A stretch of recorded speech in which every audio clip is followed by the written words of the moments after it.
Hey guys, we got first place Philadelphia Regionals. We got Jack Corcoran. What did you play? So I was on branded, pretty much a standard, like really focused engine build with a couple going second cards. All right, cool. Let's get into it. All right, Fallen of Albaz, best card. You play 3 because you play a lot of like generic fusion support, and it's also actually a relatively good option going second for your normal summon, especially because you play 3 Cartesia.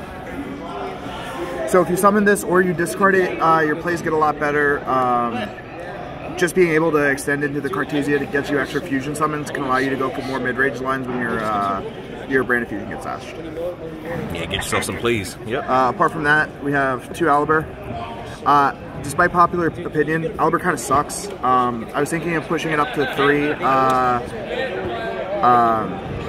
after Clem was released, because now you can do something if you have Aliber and Quem, or Aliber and the opening. However, if you normal summon this, it gets Veilered. A lot of times you don't have enough equity to continue actually extending with your hand, and you just kind of lose anyway. So like, it's not a great normal summon, and it's really bad going into boards. 2 Albion. Oh, that's not standard at all. No, I kind of want to play 3. This card, except for the occasional like times where you draw it, but this card is actually better consistencies than Upstart. It turns on a lot of your engine. It makes Cartesia a special summon if you dump the Albaz, and it turns on branded in red. And also just having an Albaz in your graveyard is much better in this deck than not.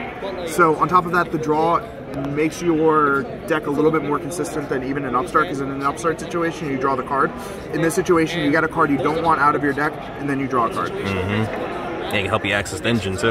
Yep. Now we have one-ofs, Spriggan, Quem, Adlib, Lubellion, Mercurier, and Tragedy. They're all just really good, like one-ofs. This is kind of second or third Aliber.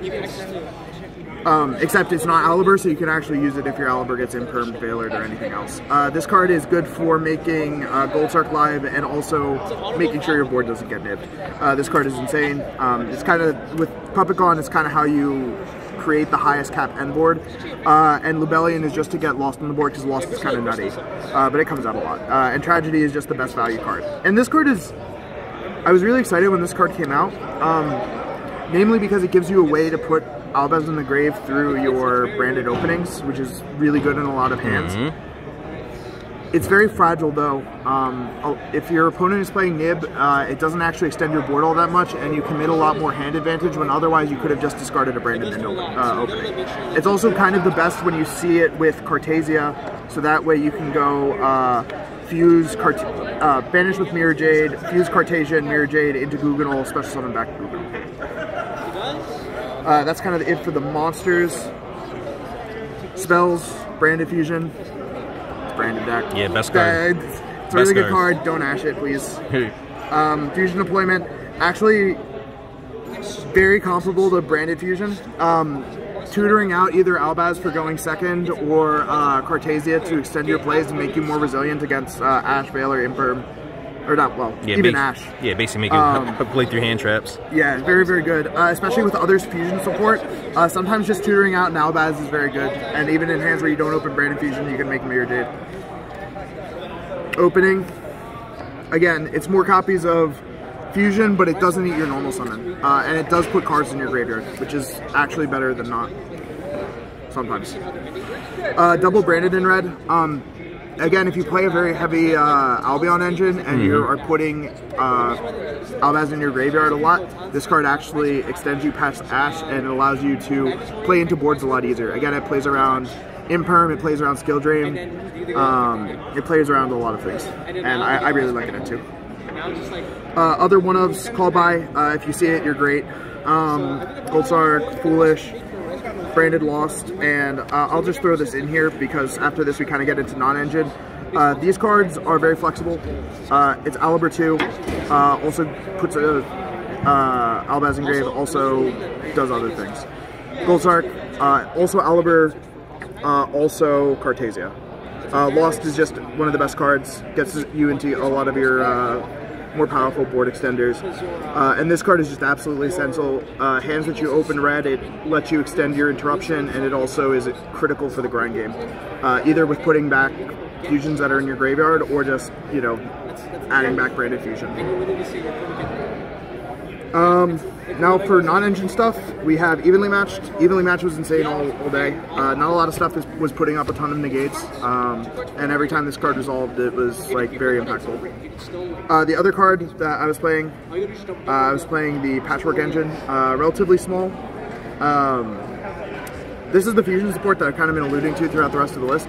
Again, if you're playing a lot of these cards that you can really easily make like relatively generic fusion monsters that get you more advantage, as well as preventing the hand advantage that branded fusion and lost kind of introduces into the deck, then it's kind of pretty good. Also, I played a lot of Labyrinth today, and making Chimera with Folly and Graveyard is absolutely disgusting. Yeah, it destroys them. This actually ate an Ash once, which was awesome. Oh, cool. The extra deck is kind of standard. 2 Mirror Jade, 2 Guggenol. This was originally spicy a couple weeks ago, but now it's kind of standard. Lubellion, Albion. It's just pretty nice to have all of these cards.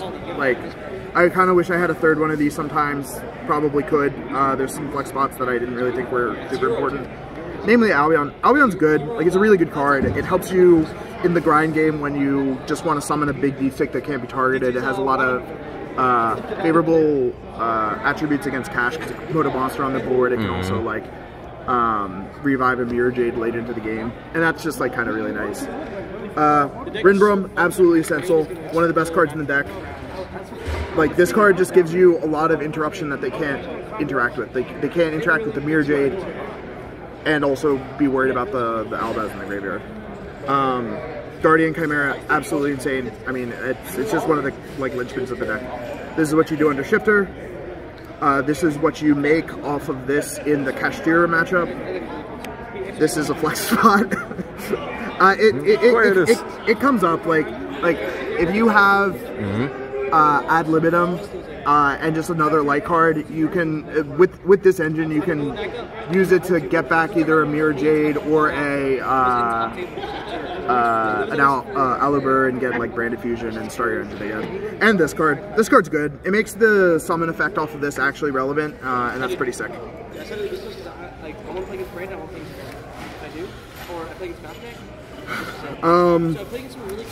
First off, for side, we have Bistils. Bistils are sick. They're not good in a lot of matchups, but in the matchups they're good in, they're really good. Yeah, they're insane in the matchups that they're good in. A lot of top table at this event ended up being Tier, so if you're playing against Tier Element, like, you want to play Bistils. Tier is a kind of a hard matchup because they can mill a lot of board cards in your deck, and also yeah, the shuffle backs can hurt too. Yeah, the shuffle back is very ridiculous in terms of the of your like fusion effects. Next we also have Droll. I kind of went more with a going second line for a lot of my side deck, you know, kind of breaking the board. Droll is good for matchups where you kind of want to go first and you actually need to stop their combo and you can't reliably break their board. This is kind of for like super heavy Samurai and like other like really heavy combo decks. Kurikara, Pearly and Kashtira coverage. They activate a lot of effects. Also VS coverage. VS really plays into this like very often because they always want to search off the horizon. They always want to extend with their Link 1, and even if they make their guy their big tall dragon unaffected, like you just use this and you put a 4500 B stick on the board and you can take the dragon, you can take the Borger, and then you're kind of sitting pretty. And then other pseudo back row hate. I forgot that this was semi-limited, TBH. It's really good though. Good against boards that put their stuff in attack mode. You kind of struggle against a lot of spell and trap based decks. Like that just like set up either like just like some random flip gate or like Rika for example, like they have the field spell and that's like very annoying to deal with. So put in this, put in Cyclone. kind of don't have to worry about it. I was really worried about Riddick Sprite decks. I think the Fur Hire Sprite deck was really, really powerful.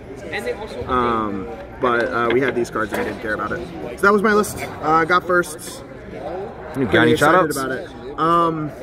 Shout out to my boy Kevin Bradford. You got to find Kevin's dad. But he came up with me today, supported me. Other than that, now I'm chilling. All right, thank you. Thanks, guys.